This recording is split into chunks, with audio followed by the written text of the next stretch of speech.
Ask मुफ्ती मुजीब रहमान। साईं अॼुकल्ह काफ़ी ऑनलाइन माण्हू पैसा कमाइनि था मुख़्तलिफ़ एप्लीकेशन ऐं वेबसाइट तां। इहो कमाइणु कीअं इहो साईं अक्सर ग़लति आहे। ऐं मुख़्तलिफ़ जेको ट्रेंडिंग हले थी न, जंहिंमें NFT मुंड में आई, TMT आई हुई, इन खां बाद में वरी मैजिक NFT आई, हाणे बि अलाए केतिरियूं हलनि थियूं एप्लीकेशनूं।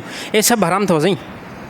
हे टोटली जेके आहिनि, इहे टोटली जुआ ते ऐं सूद ते जेको मबनी आहिनि। इन खां बचण जी कोशिशि कयो। असांजे शहदादकोट मर्कज़ आहे, नशनि में मर्कज़ आहे।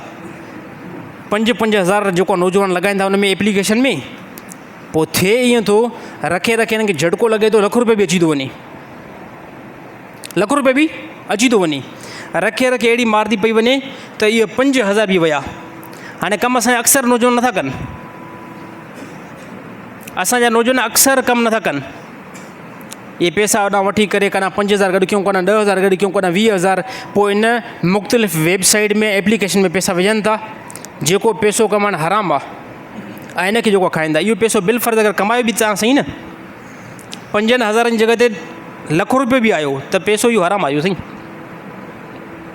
मां ते यकीन आहे त वञी करे कराची वारे मुफ़्तियुनि खां जेको तहक़ीक़ात करायो, उन ॿुधायो त जेके बि एप्लीकेशनूं वेबसाइट हलनि थियूं न, इन में अक्सर जेको पैसो अचे थो उहो पैसो नाजाइज़ हराम आहे।